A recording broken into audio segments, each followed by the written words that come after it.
चलिए साथियों, आज के इस वीडियो में आपको हम बताएंगे अंग्रेजी कैसे सीखें, जो कि आज का दूसरा दिन है। इसके पहले वाले वीडियो में हमने फर्स्ट डे को जो है कवर किया था। आज के इस वीडियो में जो है सेंटेंस को कवर करेंगे, क्योंकि इसके पहले वाले में हमने मीनिंग के बारे में जाना था। आखिर हम इंग्लिश की शुरुआत करते समय इंग्लिश में मीनिंग को कैसे तैयार करें, इसके बारे में हमने बात कल कर लिया था।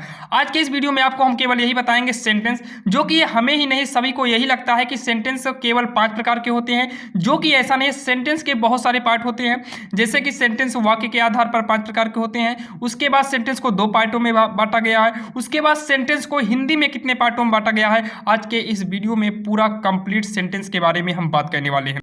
ध्यान दीजिएगा, आप जो है कॉपी किताब लेकर बैठिएगा, ताकि हम जो भी बताएं आप उसको नोट कर लीजिए, या फिर आप शॉर्ट स्क्रीन लेकर बाद में लिख सकते हैं। चलिए हम वीडियो को शुरू करते हैं। अगर इसके पहले वाला पार्ट आपने नहीं देखा है तो डिस्क्रिप्शन में लिंक होगा, वहां से देख लेना। ध्यान दीजिएगा, इंग्लिश सीखना आसान है, बिल्कुल भी आसान है, लेकिन आपको समय देना होगा। जो हम कह रहे हैं आप इसको ध्यान से सुनते रहिएगा। अगर आपने हमारी बात को, पूरी बात को आपने सुन लिया, तो आपको इंग्लिश में कहीं पर भी प्रॉब्लम नहीं होगी। यहाँ पर ध्यान से देखिए, यहाँ पर देखिए, सबसे पहले हम ये जानते हैं आखिर काइंड्स ऑफ सेंटेंस यानी कि वाक्य के प्रकार कितने होते हैं। आखिर ये जानते हैं आखिर सेंटेंस जो लिखा रहता है वो कितने प्रकार का सेंटेंस लिखा जा सकता है। जैसे कि आपके सामने बहुत सारे सेंटेंस होंगे, आपके पास कॉपी किताब में बहुत सारे सेंटेंस, जैसे कि हमने लिखा है यहाँ पर बहुत सारे सेंटेंस हैं। तो अब ये चेक करना है आखिर इसमें कितने प्रकार के सेंटेंस लिखे हैं। तो टोटल 5 प्रकार के सेंटेंस होते हैं। कौन कौन से होते हैं आपके सामने है, चलिए हम एक बार पढ़ देते हैं। एक होता है असर्टिव सेंटेंस, जिसको हम साधारण वाक्य बोलते हैं, यानी कि बिल्कुल भी इजी, जैसे he is a man, this is a boy. ये सारे सेंटेंस बिल्कुल भी सिंपल यानी कि असर्टिव सेंटेंस हैं। अब असर्टिव सेंटेंस के अंदर की 2 क्वालिटियां होती है। एक तो अफर्मेटिव होता है, जिसमें नहीं शब्द ही नहीं आता है, और एक होता है निगेटिव वर्ड वाला, जिसमें नॉट लगा होता है। चलिए हम देखते हैं दूसरा नंबर, इंट्रोगेटिव सेंटेंस। इसे बोलते हैं प्रश्नवाचक वाक्य। जैसे हम किसी से बोलते हैं, क्या तुमने खाना खाया, क्या तुम वहां पर गए थे, यानी कि जिसमें आश्चर्य हो, यानी कि क्या शब्द आ जाए। या फिर किसी के अंदर, जैसे तुम कैसे हो, कैसे आ गया, ये प्रश्नवाचक है। इस कंडीशन में इंट्रोगेटिव सेंटेंस का प्रयोग होता है। इसको पहचानने का बहुत ही आसान तरीका है, लास्ट में क्वेश्चन मार्क का चिन्ह लगा रहता है। चलिए हम देखते हैं तीसरा नंबर, इंपरेटिव सेंटेंस। इसका मतलब होता है आज्ञा सूचक वाक्य, यानी कि किसी से आज्ञा ले। जैसे कहा जाए, मैं अंदर आ सकता हूं, मैं वहां पर जा सकता हूं, किसी से आज्ञा लीजिए, कृपया मेरी सहायता कर दीजिए, कृपया मेरी सहायता कर दीजिए। ये सारे हो गए। जैसे बुक लाओ, किसी को आज्ञा दो, कुछ कहो, तो ये सारे चीजें इंपरेटिव सेंटेंस में आ जाता है। उसके बाद आता है एक्सक्लेमेटरी सेंटेंस, विस्मय सूचक वाक्य। यहाँ पर देखिए, ये भी सेंटेंस को पहचानने का बहुत आसान तरीका है, लास्ट में जो है एक्सक्लेमेशन मार्क लगा रहता है। अभी हम आपको सभी की पहचान पारी पारी हम दिखाएंगे। ऑप्टेटिव सेंटेंस ये भी होता है इच्छाबोधक, जैसे कहा जाए, काश भगवान तुम्हारी सहायता करता, may God help you. Same इसी प्रकार से जितने भी सेंटेंस आएंगे, यानी कि इसमें का मेन उद्देश्य है इसको पहचानने के लिए आपको वाक्य में सबसे पहले में मिलेगा। ध्यान देना, आप शांति से सुनते रहिएगा। आप जो है वीडियो को स्टॉप करके अगर चले जाएंगे तो आपको सेंटेंस नहीं सीख पाएंगे, क्योंकि अभी तो हमने सेंटेंस के प्रकार ही बताया है, अभी हमने सेंटेंस के पार्ट को नहीं बताया है। ध्यान दीजिएगा, आप जो है शांति से बैठकर बस आप देखते रहिए। बस यहाँ पर देखिए, आखिर सेंटेंस को पहचानें कैसे। यहाँ पर देखिए, ये जो है असर्टिव सेंटेंस है। नंबर 1 पे असर्टिव सेंटेंस था, तो हमने नंबर 1 पे लिखा है ही इज ए मैन। एकदम सिंपल है, एकदम सिंपल है। यू राइट अ लेटर, बिल्कुल भी सिंपल है। ये हो गया असर्टिव सेंटेंस, यानी कि साधारण वाक्य। दूसरा होता है इंट्रोगेटिव सेंटेंस, प्रश्नवाचक। आपसे प्रश्न पूछेगा, जैसे कहा जाए यू डूइंग आर व्हाट है, इसका मतलब तुम क्या कर रहे हो, तुम क्या कर रहे हो, यानी कोई आपसे क्वेश्चन कर रहा है। इसका जो क्वेश्चन होगा, या फिर आप हाँ में जवाब देंगे, या फिर आप नहीं में जवाब देंगे, या फिर आप बताएंगे भी, वो भी होगा। यस नो टाइप से का भी हो सकता है, क्योंकि प्रश्नवाचक जो वाक्य है वो यस नो टाइप्स के हो सकते हैं, या फिर आप क्वेश्चन भी कर सकते हैं। जैसे यहाँ पर देखिए, did he give me a book है। सेम इस प्रकार से लास्ट पे ध्यान देना, क्वेश्चन मार्क का चिन्ह लगा रहेगा। ये जो है इंट्रोगेटिव सेंटेंस होते हैं। अब यहाँ पर आप ध्यान से देखिएगा, इंपरेटिव सेंटेंस ये जो है आज्ञा सूचक वाक्य होते हैं। जैसे यहाँ पर ब्रिंग अ बुक है, प्लीज हेल्प मी है, यानी कि यहाँ पर आपको आज्ञा दिया जाएगा, या फिर आपसे कोई कहेगा कि आप ये लाओ, वो करो, तो आप वो काम करें, यानी कि आपको आदेश दिया जाएगा, तो आप कोई काम करेंगे।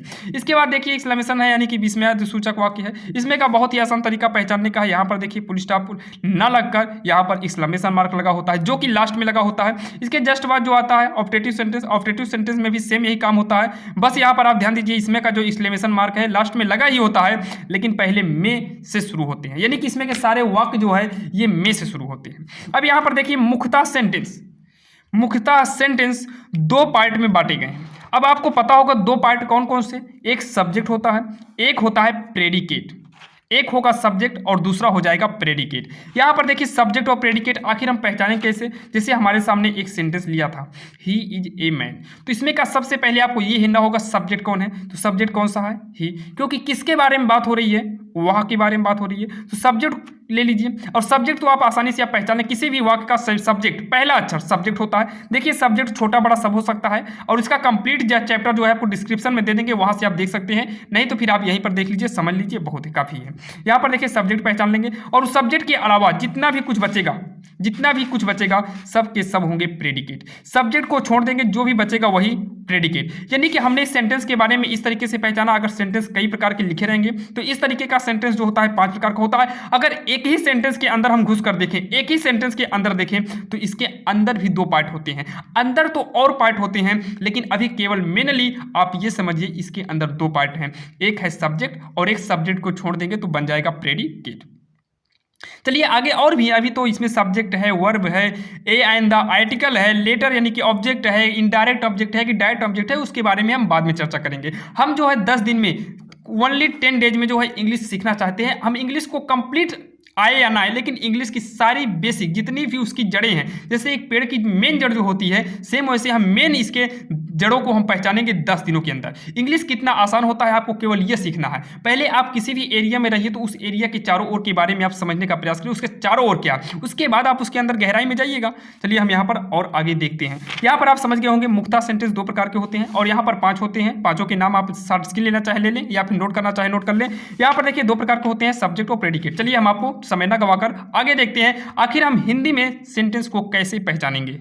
चलिए यहाँ पर जैसा कि आपके सामने रखा हुआ है, ध्यान दीजिए, लिखा क्या है, सेंटेंस की पहचान हिंदी में कैसे करेंगे। अब हमने सेंटेंस को वहां पर देखा, मुख्यतः 5 होते हैं, यहाँ पर हमने देखा 2 होते हैं। अब यहाँ पर देखते हैं जो कि हिंदी में हम सेंटेंस को पहचानने का बहुत विशाल भंडार है। इसको पहचानने के लिए हमको बहुत सारे नियम को जानना होगा, जैसे प्रेजेंट इंडेफिनिट। यहाँ पर टेंस को हम नहीं लिखे हैं तो आप समझ लीजिएगा, प्रेजेंट इंडेफिनिट टेंस। अगर किसी भी हिंदी के लास्ट में ता है, ती है, ते है आ जाए तो समझ जाइएगा ये जो है कौन सा टेंस है, प्रेजेंट इंडेफिनिट टेंस है। ये भी एक सेंटेंस होगा। हम आपसे कहते हैं, जैसे मान लीजिए लिखा है वह आम खाता है, ध्यान से देखिएगा, वह आम खाता है, तो क्या ये सेंटेंस नहीं है, है सेंटेंस, ये हिंदी का सेंटेंस है। अगर कहा जाए वह आम खा रहा है, वह आम खा रहा है, क्या ये सेंटेंस नहीं है, ये भी सेंटेंस है, ये हिंदी का सेंटेंस है। तो हम हिंदी के सेंटेंस को कैसे पहचानेंगे ये देखना है। और जब तक आपको टेंस का ज्ञान होगा नहीं, हम आपको बताए हैं टेंस का एक और वीडियो बनाएंगे जहां पर आपको टेंस में आखिर ता है, ती है होने के बाद हम डज का प्रयोग करेंगे, डिड का प्रयोग करेंगे,